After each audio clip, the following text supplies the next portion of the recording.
Lebih dari setengah daratan Indonesia yang sangat luas adalah hutan, yang terdiri dari pepohonan dan tumbuh-tumbuhan. Ini menjadikan Indonesia sebagai negara yang memiliki hutan terluas ketiga di dunia setelah Amazon dan Kongo. Karena itu pula, Indonesia dijuluki sebagai salah satu paru-paru dunia karena luasnya hutan menunjang kehidupan kita di bumi. Kok bisa hutan yang terdiri dari pepohonan dan tumbuh-tumbuhan menunjang kehidupan kita semua?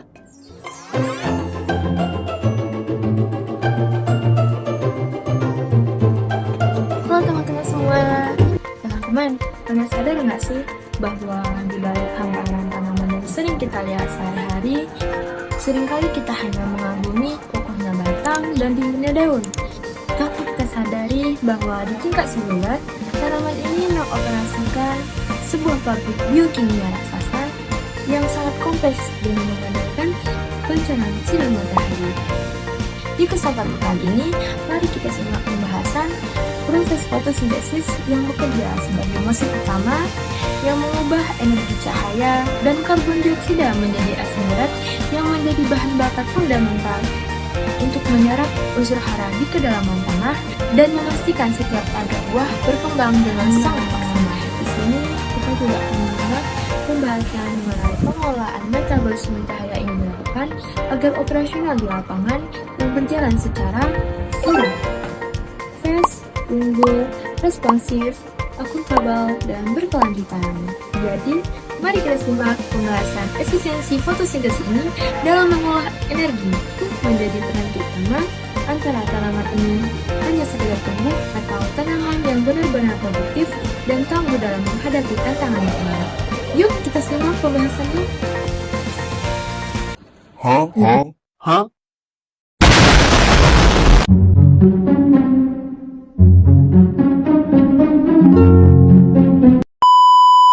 A few moments later. Iya, teman-teman, perkenalkan Pose with the fans.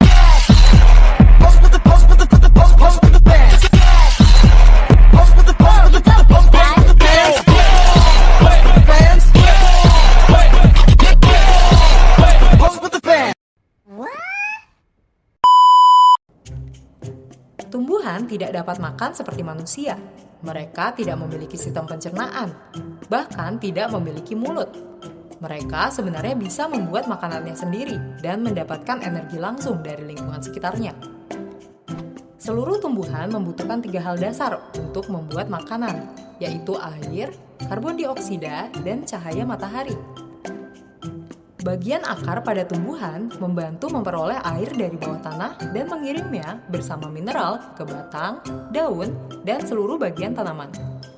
Karbon dioksida yang tidak lain adalah gas yang kita temukan di udara, kemudian akan masuk ke dalam tumbuhan melalui lubang kecil yang terletak di bagian bawah daun yang kita sebut stomata.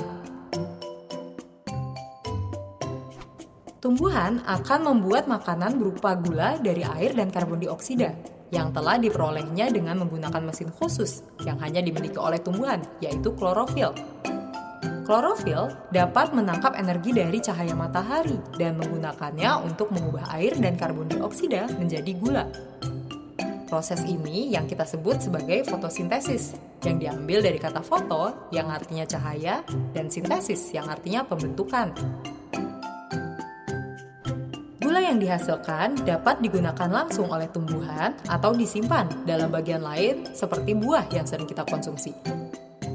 Selain gula, produk lain dari fotosintesis adalah gas oksigen yang akan keluar melalui stomata ke udara. Kemudian kita hirup dan gunakan untuk bernafas. Sekarang kita tahu, tumbuhan menggunakan air dan karbon dioksida dari lingkungan untuk membentuk gula dan oksigen yang penting untuk kita. Kita hanya bisa hidup apabila ada tumbuhan. Makanan yang kita makan dan udara yang kita hirup semuanya diberikan oleh tumbuhan kepada kita. Nah, teman-teman, jadi cahaya matahari bukan sekadar penerang, melainkan sumber energi utama bagi kehidupan. Di dalam setiap helai daun yang kita lihat, sedang berlangsung sebuah keajaiban biokimia bernama fotosintesis. Proses ini adalah titik awal di mana energi cahaya diubah menjadi energi kimia, menjadi fondasi bagi seluruh pertumbuhan tanaman. Kaitan erat antara fotosintesis dengan penyerapan hara dimulai dari ketersediaan air yang cukup, di mana transpirasi yang dipicu oleh energi matahari akan menarik unsur hara dari dalam tanah menuju pabrik pengolahan di dalam.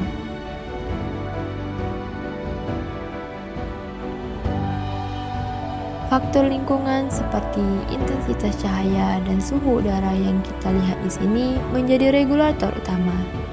Cahaya yang masuk ke tajuk tanaman menentukan seberapa banyak energi yang tersedia untuk mengubah karbon dioksida menjadi karbohidrat.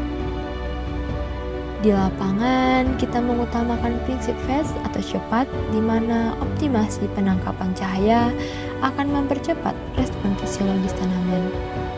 Kecepatan pertumbuhan ini bukan sekadar soal tinggi batang, melainkan tentang seberapa sigap tanaman mengonversi energi matahari menjadi jaringan baru secara efisien. Dari efisiensi energi tersebut, lahirlah tanaman yang unggul.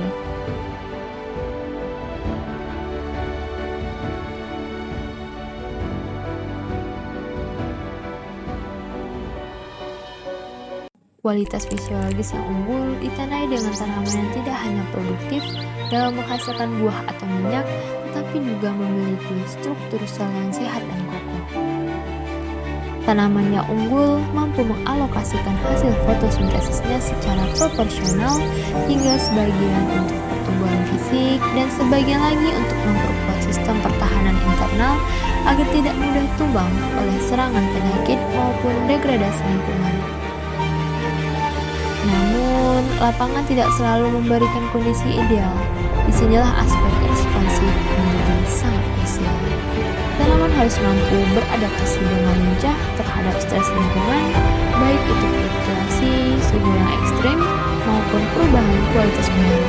Tanaman yang responsif akan segera menyesuaikan laju metabolisme dan bukaan stomatanya untuk menjaga agar proses fotosintesis tetap berlangsung stabil meskipun berada di bawah tekanan cekaman abiotik yang berat.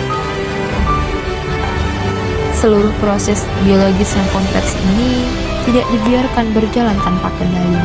Kita menerapkannya secara akuntabel. Setiap aktivitas fotosintesis dan pertumbuhan tanaman dipantau secara ketat melalui pengukuran data fisiologi yang presisi, dimulai dari laju asimilasi hingga hasil panen akhir. Data ini adalah bentuk tanggung jawab profesional kita untuk memastikan bahwa setiap input nutrisi dan intervensi yang diberikan di lapangan membuahkan hasil yang nyata dan terukur. Pada akhirnya, tujuan utama kita adalah menciptakan keseimbangan yang berkelanjutan. Kita menjaga agar produktivitas tanaman tetap tinggi tanpa mengeksploitasi sumber daya secara berlebihan. Dengan menjaga harmoni antara kebutuhan fisiologis tanaman dan kelestarian hara di alam, kita memastikan bahwa ekosistem ini tetap subur dan produktif untuk jangka panjang. Sebuah perpaduan antara kecanggihan fisiologi dan kebijaksanaan manajemen lapangan demi masa depan pertanian yang lebih tangguh. A few moments later. Nah, sekian dari materi pembahasan ini. Semoga dapat bermanfaat bagi kalian semua. Sampai jumpa. Bye-bye. Is this the place we used to love?